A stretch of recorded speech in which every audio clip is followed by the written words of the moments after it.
গতকাল মাওলানা মিজানুর রহমান আজারি বাংলাদেশে পা রেখেছে, আল্লাহু আকবার বলেন। মিজানুর রহমান আজারি যুবকদের আইকন হয়ে উঠেছিল। এইটা ওই নব্য ফিরাউনের সহ্য না হওয়ার কারণে, যে কোনো এক কারণে বাংলাদেশ থেকে তাকে বের করে দিয়েছে, আর দেশে আসতে দেয় নাই। রাতের বেলায় বলে এক কথা, দিনই বলে কিরাম সাহস থেকে দেশে আসুক। তোমার দাদার চেয়ে বড় বড় স্বৈরাচার, তোমার বাবার চেয়ে বড় বড় স্বৈরাচার টিকতে পারে না। আর তুমি তো 15 বছর স্বৈরাচার, তুমি সামান্য চুরি রাখাই তো চলে গেলে। ওটা আমার বাবার দেশ, আমার বাবা নিয়ে দিয়েছে। তো তুমি তোমার বাবার দেশে তো থাকতে পারলে না।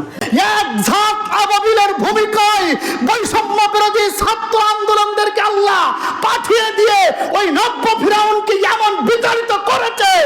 তুই তোর ভাইয়ের কাছে যাচ্ছিস, জানিস তোর ভাইয়ের আকীদা ঠিক নেই। এই আগামী দিনের সংসদ হবে কোরআনের সংসদ, আগামী দিনের সংসদ হবে ইসলামের সংসদ, যেখান থেকে কোরআনে দিয়েই রাষ্ট্র পরিচালনা হবে। أعوذ بالله من الشيطان الرجيم بسم الله الرحمن الرحيم طاسيم ميم تلك আয়াতুল কিতাবিল মুবিন নাতলু আলাইকা মিন নাবাই মূসা ওয়া ফিরআউনা বিল হক লিকওমি ইউমিনুন।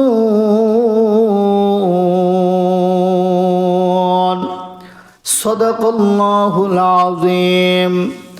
وقال النبي صلى الله عليه وسلم من أحب سنتي فقد أحبني ومن أحبني كان معي في الجنة। الحمد لله। অধ্যকার বৌদ্ধপুর শেখপাড়া কেন্দ্রীয় জামি মসজিদের মুসল্লিনা কিরাম, সম্মানিত ইমাম সাহেব, উপস্থিত আমার সকল মুসল্লি ভাইদের উপরে আন্তরিক সালাম। আসসালামু আলাইকুম ওয়া রাহমাতুল্লাহি ওয়া বারাকাতুহু। আসুন আমরা মহান আল্লাহ সুবহানাহু ওয়া তাআলার দরবারে কালিমাতুর শুকরিয়া আদায় করি যে আল্লাহ রাব্বুল আলামিন আমাদেরকে পৃথিবীর অত্যন্ত কঠিন মুহূর্ত থেকে হেফাজত করে একটি স্বাধীন সুশীতল উন্মুক্ত পরিবেশে বসার মতো তৌফিক আল্লাহ রাব্বুল আলামিন তার ঘরে দান করলেন। এজন্য আমরা সবাই খুশি না বেজার? যদি খুশি হয়ে থাকি তাহলে সেই খুশি চিত্তে, সিজদা অবনত চিত্তে মহান আল্লাহর শানে কলিজার সবটুকু ভালোবাসা উজাড় করে দিয়ে বলুন আলহামদুলিল্লাহ। বলি রব্বানা লাকাল হামদ হামদান কাসীরান তাইয়িবান মুবারাকান ফীহি। আমরা মহান আল্লাহ তাআলার শুকরিয়া আদায় করে নিলাম। আসুন আমরা মানবতার শ্রেষ্ঠ মানব পৃথিবীতে আল্লাহ রাব্বুল আলামিন যাকে একমাত্র স্পেশাল করে বানিয়েছেন, আপনার আমার পেয়ার নবী, শেষ নবী, আখের নবী, বিশ্ব নবী জনাবে মুহাম্মদ রাসূলুল্লাহ সাল্লাল্লাহু আলাইহি ওয়াসাল্লাম। আমরা সেই সমস্ত ভাইদের রুহের মাগফিরাত কামনা করি যারা আল্লাহর জমিনে আল্লাহর দ্বীনকে প্রতিষ্ঠা করার লক্ষ্যে জীবন দিয়েছে, অর্থ দিয়েছে, মেধা দিয়েছে, শক্তি দিয়েছে, সম্পদ ব্যয় করেছে, অঙ্গহানি হয়েছে। আল্লাহ সেই সমস্ত ভাইদেরকে শাহাদাতের উচ্চ মাকাম দান করবেন, আল্লাহুম্মা আমিন। সর্বোপরি অতি কাছে 5 আগস্টে বৈষম্য বিরোধী ছাত্র আন্দোলনের এই আন্দোলনে অংশগ্রহণকারী যে সমস্ত আমার ভাই বোনেরা জীবন দিয়েছে, আল্লাহ তাদেরকে শাহাদাতের উচ্চ মাকাম দান করুক, বলেন আল্লাহুম্মা আমিন। সম্মানিত হাজরিন, আমি আপনাদের সম্মুখে কোরআনুল কারীমের সূরাতুল কসস, কোন সূরা? সূরাতুল কসস 28 নম্বর সূরা, এর প্রথম কিছু অংশ আমি আপনাদের সম্মুখে তেলাওয়াত করেছি। এই সূরার ভিতর থেকে আমি সংক্ষিপ্ত আকারে একটি দার্স আপনাদের সম্মুখে পেশ করার চেষ্টা করব। আল্লাহ তৌফিক দান করে বলেন আল্লাহুম্মা আমিন। আসুন আমরা আর আলোচনা না বাড়িয়ে সরাসরি সূরাতে চলে যাই আলোচনায়। তাফসীর করতে গেলে কয়েকটি বিষয় লাগে, যে সূরাটি আমি আপনাদের সম্মুখে তেলাওয়াত করি, যে সূরাটির নাম হচ্ছে সূরাতুল কসাস। জোরে বলেন কোন সূরা? কসাস শব্দের অর্থ হচ্ছে গল্প, বলে না কেচ্ছা কাহিনী। এই কেচ্ছা শব্দের অর্থ হচ্ছে কি? গল্প। তাহলে আল্লাহ তাআলা একটা গল্প করে কসাস একটি সূরা নাজিল করেছেন কোরআনের ভিতরে একটি গল্প দিয়ে। এই সূরাটিতে আয়াত আছে 88টি, রুকু আছে 9টি। সূরাটি মক্কায় অবতীর্ণ হয়েছে। আল্লাহ রাব্বুল আলামিনের প্রেরিত নাজিলকৃত এই সূরাটির ভিতরে দুইজন ব্যক্তির গল্প নিয়ে এই সূরাটি নাজিল হয়েছে। এক নম্বর হচ্ছে মূসা, আর তৎকালীন জামানার স্বৈরাচার হচ্ছে ফিরআউন। এই দুইজনের আচার ব্যবহার, তার জনগণের উপরে কি রকম আধিপত্য ছিল তাদের, এ বিষয়ে আল্লাহ তাআলা কোরআনের মধ্যে দিয়েছেন। শুনুন, কোরআনের ভিতরে আল্লাহ তাআলা কখনো অযথা কোনো কথা ব্যক্ত করেননি। কোরআনের ভিতরে যেটা দিয়েছেন সেটি হচ্ছে আমাদের জন্য উপকার, উপদেশ, দলিল এই সূরার ভিতরে আছে। আসুন আমরা সরাসরি আলোচনা ঢুকি। বিসমিল্লাহির রহমানির রহিম। তাসিম মিম। তিলকা আয়াতুল কিতাবিল মুবিন। আল্লাহু আকবার। আল্লাহ তাআলা প্রথম যে আয়াতটি দিয়েছেন তাসিম মিম, এটা হচ্ছে হুরফে মুকাত্তাআত বলা হয়, যার অর্থ বিশ্বনবী এবং আল্লাহ ভালো জানেন। সুবহানাল্লাহ বলেন। দ্বিতীয়ত আল্লাহ তাআলা বলেন তিলকা আয়াতুল কিতাবিল মুবিন, আমি যে নিদর্শন, যে আয়াত আমি তোমাদেরকে উপরে নাজিল করেছি তা সুস্পষ্ট, যার ভিতরে কোনো সন্দেহ নেই। যেমন সূরা বাকারা আল্লাহ তাআলা বলেছেন যালিকাল কিতাব, এটি এমন কিতাব লা রাইবা ফি, যার ভিতরে কোনো সন্দেহ নাই।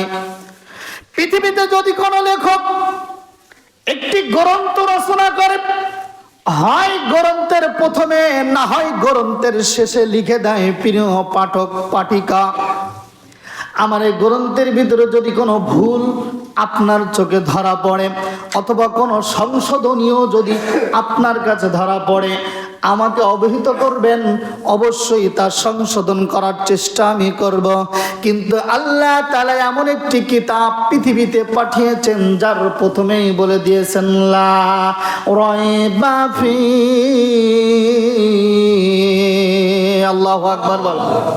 কোরআনের আয়াত যখনই শেষ হবে তখন আল্লাহু আকবার বলা সুন্নাত। যারা বলেন আল্লাহু আকবার বলা কি? কোরআন তেলাওয়াত শোনার পরে আল্লাহু আকবার বলা কি সুন্নাত। তাহলে এটা আমরা বলবো সবাই ইনশাআল্লাহ। প্রিয় বাবাজিরা আমার, আল্লাহর প্রেরিত কোরআন নিঃসন্দেহে কোন তার ভিতরে কোনো ভুল নাই, এমনকি তার ভিতরে কোনো সন্দেহ নাই। তাই আল্লাহ তাআলা কোরআনুল কারীমের 2 নম্বর সূরা সূরাতুল বাকারার ভিতরে বলেন যালিকাল কিতাবু লা রাইবা ফি, এটা এমন কিতাব, এতে কোনো সন্দেহ নাই। যদি প্রশ্ন করেন এই কিতাব কাদের জন্য, কেন এসেছে এই কিতাব? কিতাব সবার জন্য আসেনি। আল্লাহর কোরআন কিতাব সবার জন্য আসেনি। সবাই এই কিতাব গ্রহণ করতেও পারবে না। এই কিতাবটা গ্রহণ করার জন্য একটা স্পেশালি পাওয়ার তার ভিতরে থাকা লাগবে। যেমন সব রকমের কি বলা যেতে পারে অ্যাপস সব রকম মোবাইলে সাপোর্ট করে না, কি ঠিক না? ভালো দামি এবং পাওয়ারফুল কোন অ্যাপস মোবাইলে ইনস্টল করতে গেলে তার পাওয়ারফুল মাদারবোর্ডের প্রয়োজন হয়। এই জন্য কোরআন এমন একটি হার্ডি জিনিস, এমন একটি ওজনওয়ালা জিনিস, এমন একটি মহাগ্রন্থ, যেটাকে আপনার জীবনে বাস্তবায়ন করানোর জন্য আল্লাহর হিদায়াত লাগবে, এছাড়া সম্ভব না। কারণ আল্লাহ তাআলা কোরআন সবাইকে দেয় না। দলিল আল্লাহ তাআলা সূরাতুত তাওবা আয়াত নম্বর 110 আল্লাহ বলেন ফালাউলা নাফারা মিন কুল্লি ফিরকাতিন মিনহুম তায়ফাতুন লিয়াতাফাক্কাহু ফিদ দীন। আমি কোরআন নাজিল করেছি, আমি তোমাদের ভিতর থেকে কিছু সংখ্যক মানুষদেরকে বাছাই করেছি ইসলামের দ্বীন এলেম শিক্ষা করার জন্য। আল্লাহ তাআলা বলেন আমি সবাইকেই বাছাই করিনি, কিছু সংখ্যক মানুষকে বাছাই করেছি। তাহলে বোঝা গেল আল্লাহর কোরআন সবাই পাবে না, তবে যারা পাবে এরা সৌভাগ্য না দুর্ভাগ্য? আর জোরে বলেন দুর্ভাগ্য না সৌভাগ্য? সুতরাং কোরআনের ছায়াতলে আসা এটা আল্লাহর নিশ্চয় একমাত্র নিয়ামত। আল্লাহ তাই বলেন তিলকা আয়াতুল কিতাবিল মুবিন, আমি যে কিতাব তোমাদের উপরে নাজিল করেছি এই কিতাবটি হচ্ছে সুস্পষ্ট কিতাব, যার ভিতরে কোনো সন্দেহ নাই, যার ভিতরে কোনো ভুল নেই, যার ভিতরে একটি মাত্র ফায়সা কথা নাই, যার ভিতরে এমন কোনো কথা নাই যে এই কথাটা জাতির জন্য উপকারে আসে না। তাহলে বোঝা গেল যে কিতাবের আমরা অনুসারী। এই কিতাব স্বয়ং কে পাঠিয়েছে? সম্মানিত হাজিরিন, এরপর আসেন নাতলু আলাইকা মিন নাবাই মূসা। নাবা শব্দের অর্থ হচ্ছে সংবাদ। নাবা শব্দের অর্থ কি? বাংলায় বলে সংবাদ, আরবিতে বলে নাবা, আর ইংরেজিতে বলে নিউজ। আমি একটি সংবাদ হে নবী আপনাকে দিচ্ছি। সংবাদটা কি? মূসা ও ফিরআউন, মূসা এবং ফিরআউনকে নিয়ে। বিল হাক্কি লিকাউমি ইউমিনুন, ফিরআউন এবং মূসা মানে মূসার কওমের উপরে ফিরআউন কি কি নির্যাতন করেছিল এবং তার ফলাফল কি ঘটেছিল এ বিষয়ে একটি চমৎকার গল্প নবী আমি আপনাকে শোনাবো। এই গল্পটা কে শোনাচ্ছেন? কাকে শোনাচ্ছেন? নবীকে শোনাচ্ছেন। সেটা কোরআনে এসেছে, এখনো সেই কোরআন আছে না নেই? জোরে বলেন আছে না নেই? তাহলে এই গল্পটা আজকে আলোচনা করলে আপনারা কেমন বুঝবেন? আমার যেন কেমন মনে হয় এই গল্পটা 24 সালের জন্য নাজিল হয়েছে। কোরআন কোনোদিন পুরনো হয় না। আল্লাহু আকবার বলবেন না? কোরআন কোনোদিন কি হয় না? পুরনো হয় না। যেখানে সমস্যা কোরআনের সমাধান সেখানে আছে। সমস্যা যেখানে কোরআনের সমাধান সেখানে। দেশ পরিচালনা করতে কষ্ট হচ্ছে, অর্থনৈতিক দুর্বল হয়ে পড়েছে, কোথাও যাওয়ার দরকার নেই। না আমেরিকা, না লন্ডন, না জাপান, না রাশিয়া, কোথাও যাওয়ার দরকার নেই। সরাসরি যদি কেউ কোরআনের কাছে যায় ইনশাআল্লাহ, আল্লাহর উপরে কসম করে বলছি কোরআন তার সঠিক সমাধান দিবে। আল্লাহু আকবার বলেন। কিন্তু আজকে আমরা কোরআনের কাছে না গিয়ে আমরা যাচ্ছি ভিন্ন ভিন্ন জায়গায়। মুসা নবীর একটি হাদিস, মুসা নবী তার উম্মতদেরকে বলেন শোনো, যদি তোমাদের জুতার ফিতাটাও পর্যন্ত ছিঁড়ে যায় কাউকে বলার আগে আগে আল্লাহকে বলো। আজকে বাংলাদেশের ক্লান্তি লগ্নে আমি উপদেষ্টা মণ্ডলীদেরকে বলবো, প্রিয় আমার দেশ পরিচালনাকারীরা, আমার শ্রদ্ধেয়রা, যদি দেশটাকে সুন্দর করে কোরআন দিয়ে সাজাতে হয়, গরিবের হক গরিব পর্যন্ত পৌঁছতে হয়, এতিমের হক এতিম পর্যন্ত পৌঁছতে হয়, যদি সুষ্ঠু একটি বাংলাদেশ সোনার বাংলাদেশ গড়তে হয়, কারোর কাছেই দ্বারস্থ হওয়ার দরকার নাই, একমাত্র কোরআনের দ্বারস্থ হয়ে যান, কোরআন দিয়ে দেশটা পরিচালনা করতে থাকেন, ইনশাআল্লাহ বাংলাদেশের উপরে শান্তি বয়ে আনবে। তার কারণ হলো এটি এমন একটি দেশ যেই দেশে 3.5 লক্ষর অধিক মসজিদ থেকে সকালবেলায় আজানের ধ্বনি হয়। আল্লাহু আকবার বলেন। এটি এমন একটি দেশ যেই দেশের রাত্রে 4 লক্ষর অধিক মসজিদ থেকে আজানের ধ্বনি হয়, যেই দেশে সকাল হয় আজান দিয়া, রাত হয় আজান দিয়া। এই দেশের মুসলমান যদি কোরআনগ্রস্ত হয়, কোরআনের সংস্পর্শে আসে, কোরআনের ছায়া তলে আশ্রয় নেয়, বিশ্বাস করেন শান্তি আসতে সময় লাগবে না। আর একটা দলিল দেই, আল্লাহ রসুলের বয়স যেদিন 17 বছর, মক্কার নেতাকর্মীদেরকে নিয়ে তিনি একটি সংগঠন তৈরি করেছিলেন, নাম তার হিলফুল ফুজুল। এই সংগঠনে তেনার কয়েকটা নীতি ছিল, যে নীতিগুলান সমাজে শান্তি বয়ে আনার নীতি, সমাজে শান্তি বয়ে আনার নীতি। কিন্তু আল্লাহ রসুলের বয়সের 40 বছর পর্যন্ত, প্রায় 23টি বছর একাধারে এই সংগঠনটা পরিচালনা করার পরেও কোনোদিন এই সংগঠন থেকে ফিডব্যাক আসে নাই, কোনো উন্নতি আসে নাই, জাতিকে শান্তি দিতে পারে নাই, জাতিকে শান্তি দিতে পারে নাই। যে উদ্দেশ্যে হিলফুল ফুজুল সংগঠন তৈরি হয়েছিল তা দ্বারা শান্তি বয়ে আনা সম্ভব হয় নাই। আল্লাহ আল্লাহ তাআলা বলেন, হে মুহাম্মদ, তোমার যে ইচ্ছা এটা ঠিক আছে, যারা সমর্থন দিচ্ছে এটাও ঠিক আছে, তোমার পরিকল্পনা সেটাও ঠিক আছে, কিন্তু একটা জিনিস সেখানে মিসিং আছে, সেটা হচ্ছে আল কোরআন। সুতরাং তোমার এই চিন্তা চেতনাকে পরিপূর্ণ করতে হলে, জাতিকে শান্তি দিতে হলে, দেশটাকে রক্ষা করতে হলে, মানুষকে ঐক্য করতে হলে যে জিনিসটা দরকার সেটা তোমার কাছে নাই। তবে আমি জিবরিল আমিনের মাধ্যমে আজকে সেই জিনিসটা তোমার কাছে পৌঁছে দিচ্ছি। এই জিনিসটা যদি কোনো উম্মাত মানতে পারে, কিতাবুল্লাহ ওয়া সুন্নাত রাসূলিল্লাহ, দুইটা জিনিস যদি কোনো উম্মাত আঁকড়ে ধরতে পারে, একটির নাম হচ্ছে আল কোরআন তথা কিতাব, দুই নম্বর সুন্নাতে রাসূল, রাসূলের সুন্নাত। এই দুইটা জিনিস যদি কোনো জাতি, কোনো দেশ, কোনো পৃথিবী আঁকড়ে ধরতে পারে, ইনশাআল্লাহ কোনো লাল চক্ষু কুত্তারা তাদের উপরে হানা দিতে পারে না। তাহলে এবার আসেন, আমাদের দেশে যে একটা জবরদল পাথর বসেছিল, আল্লাহ তা সরিয়ে দিয়েছে। উন্মুক্ত কোরআনের কথা বলার মতো সুযোগ এসেছে, মানুষের কাছে কোরআনের দাওয়াত নেওয়ার সুযোগ এসেছে। এখন প্রয়োজন এই সব কিছুর সাথে কোরআনের সম্পর্ক গড়ে দেওয়া। তাহলে এই জন্য ফিরাউন বলছে যে ফিরাউন তার জাতির উপরে যে স্বৈরাচারিতা, যে নীতি আর নৈতিকতা গোলান সে প্রচার করেছিল, আল্লাহ সেই গল্পটা কোরআনের মধ্যে তুলে ধরেছেন। এটা সুবহানাল্লাহ বলবেন না? কি কি করেছিল আসেন। ইন্না ফিরআউনা ফিল আরদ, ফিরাউন তার জমিনে প্রতিষ্ঠিত হয়েছিল। আর এই প্রতিষ্ঠিত করেছিলেন কে? আল্লাহ তাআলা কখনো কখনো জালিমদেরকে প্রতিষ্ঠিত করে মুমিনকে বাছাই করে। সুবহানাল্লাহ বলবেন না? খাঁটি মুমিন কারা তা বিগত 15 বছর আমরা টের পাইছি। একটু কথা বলেন আমার সাথে। আসলে কারা মুমিন, আসলে কারা মুসলমান?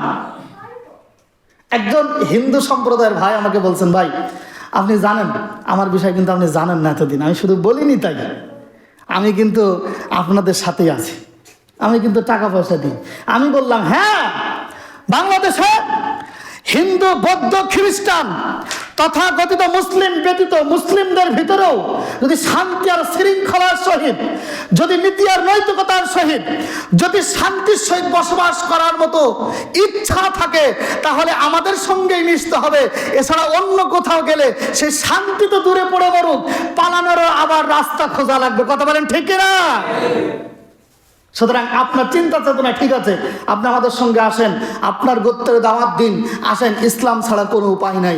আপনাদেরকে বলছি না যে আপনারা মুসলমান হন, আমরা ভারত নয় যে আমরা বলবো বাংলাদেশে থাকতে হলে মুসলমান, ভারতে থাকতে হলে হয় হিন্দু হইতে হবে আর না ভারত ত্যাগ করতে হবে, একথা আমরা বলবো না। আপনি আপনার ধর্ম নিয়ে থাকেন। তবে আমি মিডিয়াতে দেখলাম গতকাল কিছু সংখ্যক টুপিধারী দাড়িওয়ালা মানুষেরা স্লোগান দিচ্ছে পূজা হতে দেবে না। আমি মনে করি স্বয়ং সরাসরি কোরআন বিরোধীরা। আপনারা কথা বলেন ঠিক না? কারণ আল্লাহ বলেছেন যার ধর্ম তাকে পালন করতে বাধা দিও না। এ কথা কার? আল্লাহর চেয়ে তুমি বেশি বোঝো? আল্লাহর চেয়ে তুমি বেশি বোঝো? তুমি পূজা বন্ধ করার কে?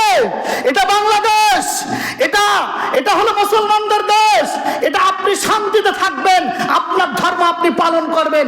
গোটা ব্রিটিশ থেকে শুরু করেন, ব্রিটিশ 200 বছর শাসন করেছে, এরপর ইউরোপ শাসন করেছে, ইংরেজ শাসন করেছে, এরপরে আমরা খালেদা জিয়াকে দেখেছি, বিএনপি দেখেছি, আওয়ামী লীগ দেখেছি, জাতীয় পার্টি দেখেছি, সব দেখেছি। কি বলা যেতে পারে, যারা সংখ্যালঘু তারা নির্যাতিত হয়েছে কাদের আমলে সবচাইতে বেশি? যদি বিবেক থাকে তাহলে চিন্তা করে দেখেন।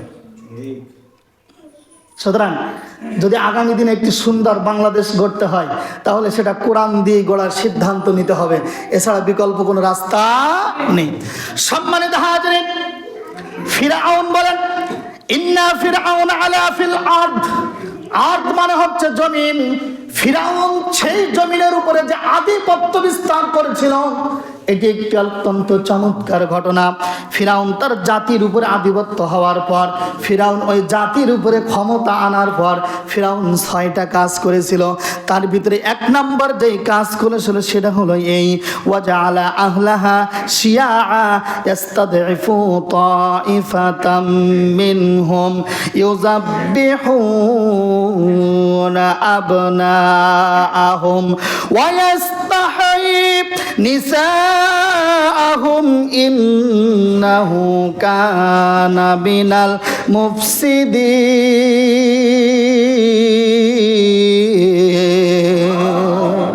ফিরাউন 6টা কাজ করেছিল তার জাতির উপরে। 1 নাম্বার, ফিরাউন ক্ষমতায় আসার পর জাতিদেরকে বিভিন্ন দলে দলে বিভক্ত করে দিয়েছিল, কারণ জানে জাতি যদি ঐক্য হয়ে যায় তাহলে আমার এই গদি টিকবে না। এই জন্য ফিরাউন সর্বপ্রথম যেই কাজটা করেছিল ক্ষমতায় আসার পর, প্রথমেই ঐক্য বিনাশ করে দিয়েছিল। নব্য ফিরাউন তথাকথিত বাংলাদেশের স্বৈরাচার ক্ষমতায় আসার পর মাত্র 25 দিনের মাথায় বিডিআর বিদ্রোহ নামক এক স্বৈরাচারিতা চালায়া শত যোগ্য দক্ষ কিছু সেনাদের সেনা আর সদস্যদের সেনা নেতাদেরকে হত্যা করে দুনিয়ার থেকে সে তার রাস্তা ক্লিয়ার করে নিয়েছিল। এটা ছিল নব্য ফিরাউনের প্রথম মিশন। কথা বলেন ঠিক কিনা? 2 নাম্বার, বাংলাদেশে মাত্র 300 সিট। 300 সিটের ভিতরে সর্বোত্তম সিট পেয়েছে মাত্র 17টা। একটি দল, ইসলাম দল নিয়ে তারা চলে, তথাকথিত বাংলাদেশ জামায়াতে ইসলাম। কত বা তাদের জনবল ছিল, কত বা তাদের শক্তি ছিল, আরও তো অনেক দল ছিল, কিন্তু কোনো দলের উপরে তার ওই ফিরাউনের নব্য ফিরাউনের নজর ছিল না। কোনো দলের উপরে নব্য ফিরাউনের নজর ছিল না, কেবলমাত্র নজর ছিল তার উপরে। তার কারণ সে জানতো এই দল যদি টিকতে পারে তাহলে আমার গদি টিকবে না। আমি যে মাঝে মাঝে রডের বদলে বাঁশ দেব, এ ওরা মানবে না। আমি যে মাঝে মাঝে ক্লাস 5-এর ছেলেকে থানার ওসি বানাবো, এটা ওরা মানবে না। আমি যে অন্যায় করে প্রজেক্টের মাধ্যমে আমি আমার বাবার প্রতিশোধ নিতে বাংলাদেশে আসবো, এটা ওরা মানবে না।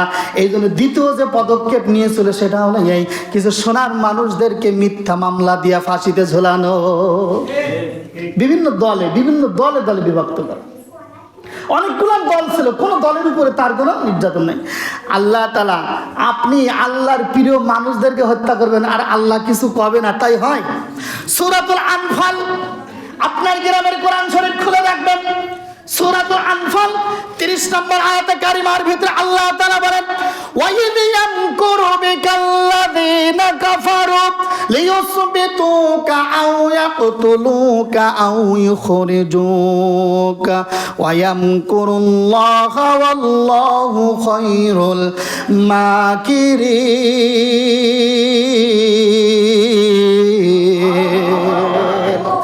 আবু জাহেল আল্লাহর নবীর বিরুদ্ধে 50 জন লোক নিয়ে সিদ্ধান্ত নিয়ে ফেলেছে। ওয়াইদ ইয়ামকুরু বিকাল্লাযীনা কাফারু, সেই গল্প আল্লাহ তাআলা তার নবীকে শোনাচ্ছেন। হে নবী, আপনার বিরুদ্ধে আবু জাহেল ষড়যন্ত্র করেছে 3টা। চিৎকার দিতে পারেন কয়টা? 1 নম্বর ষড়যন্ত্র, আও ইসবিতুকা, আপনাকে যাবজ্জীবন কারাদণ্ড দিবে। আপনাকে একটা মিথ্যা মামলা দিয়া যে কোনো এক কায়দায় ফলদে ফেলাইয়া আপনাকে মিথ্যা মামলায় ঢোকাবে।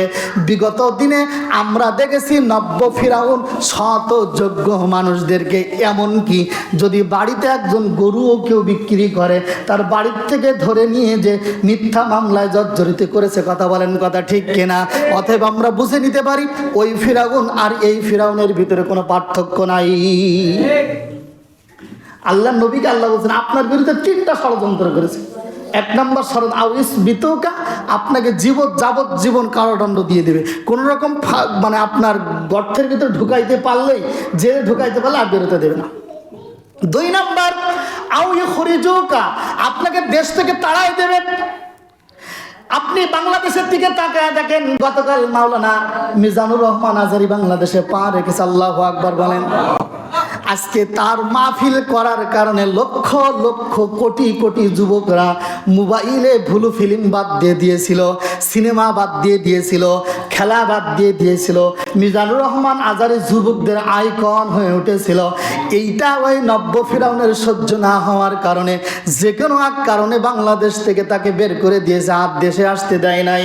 রাতের বেলায় বলে এক কথা, দিনই বলে কিরাম সাহস থাকে দেশে আসুক, ওটা আমার বাবার দেশ, আমার বাবা নিয়ে দিয়েছি। তো তুমি তোমার বাবার দেশে তো থাকতে পারলে না, কারণ স্বৈরাচারিতা কোনোদিন তাদের স্থানে টিকে থাকতে পারে না, এ পর্যন্ত পারেনি।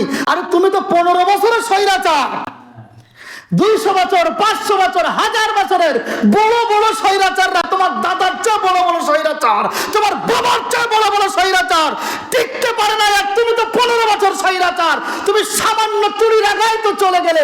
এত বাটবাড়ি আগামীতেও যারা করবে তাদেরকে ইনশাআল্লাহ আল্লাহ দেখিয়ে দেবে। আল্লাহু আকবার বলেন।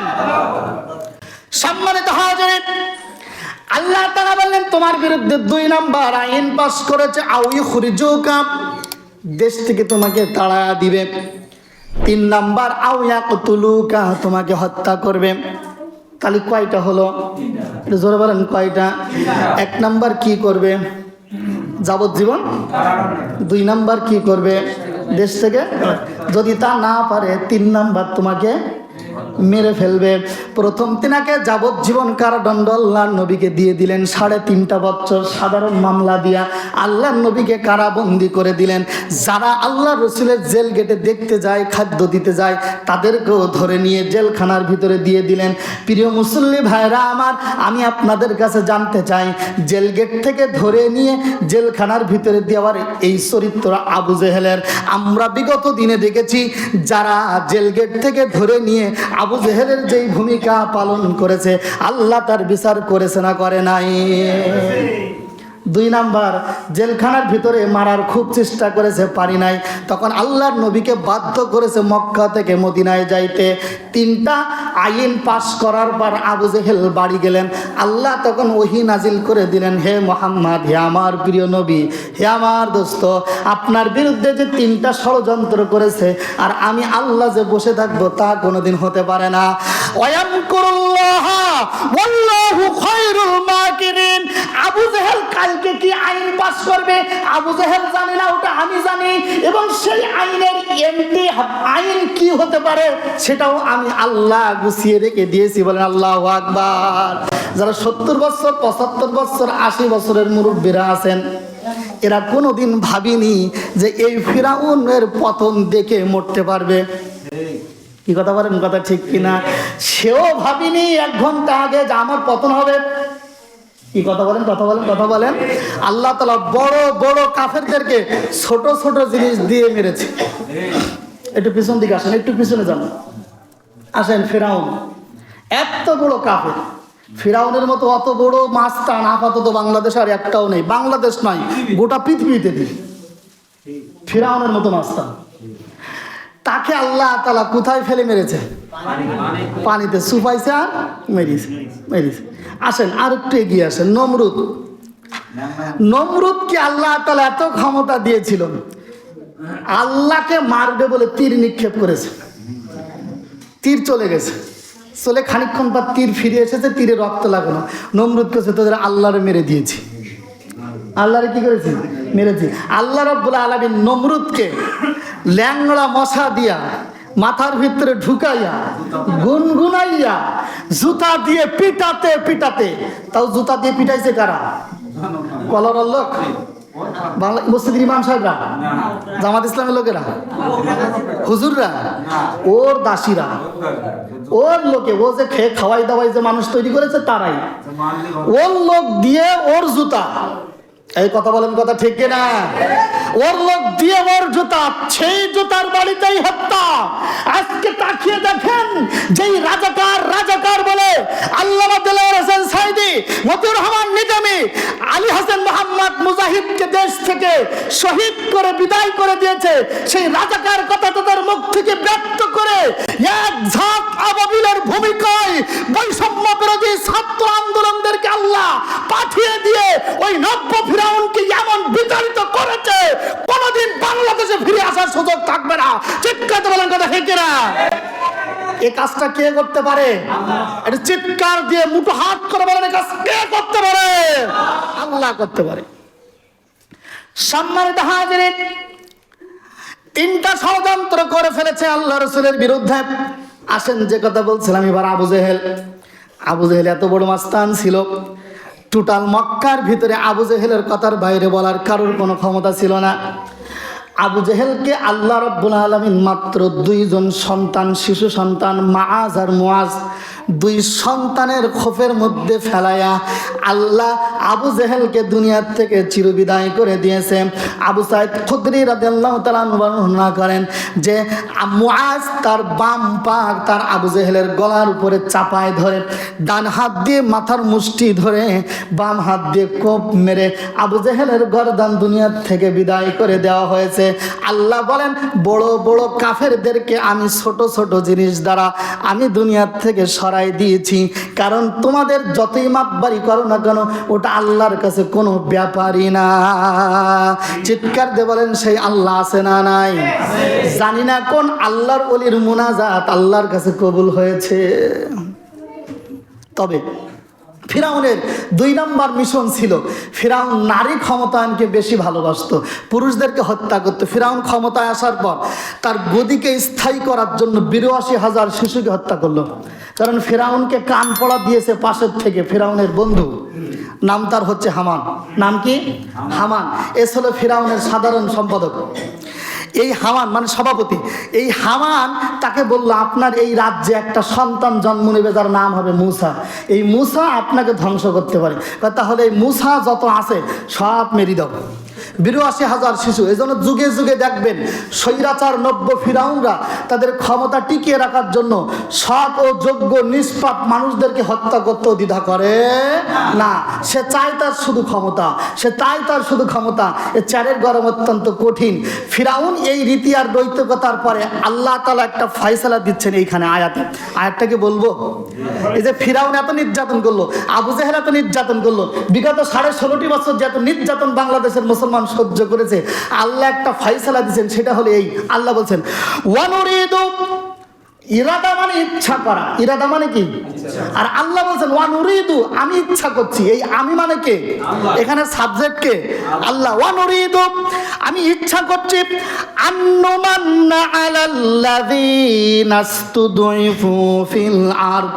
ফিরাউন যে সমস্ত দলকে, যে জাতিদেরকে, যেই মানুষদেরকে, যেই গোষ্ঠীদেরকে দাবিয়ে রাখার জন্য এত নির্যাতন যে ফিরাউন করেছে, আমি আল্লাহ ইচ্ছা করেছি ফিল আরদি ওয়ানাজআলাহুম আইম্মাতান ওয়ানাজআলাহুমুল ওয়ারিসিন। আল্লাহু আকবার বলেন। আমি ইচ্ছা করেছি ফিরাউন যেই জাতির উপরে নির্যাতন করেছে, ফিরাউন যে জাতির উপরে হামলা করেছে, দাবিয়ে রাখার জন্য চেষ্টা করেছে, আমি আল্লাহ ইচ্ছা করলাম ওই রাষ্ট্রের ক্ষমতা আমি আল্লাহ তাদের হাতে দেব। আল্লাহু আকবার বলেন। আর জোরে বলেন আল্লাহু আকবার। আজকে বাংলাদেশের 18 কোটি জনগণ শান্তিতে থাকতে চাই। আজকে বাংলাদেশের 18 কোটি জনগণ চায় মিথ্যা মামলা থেকে বাঁচতে।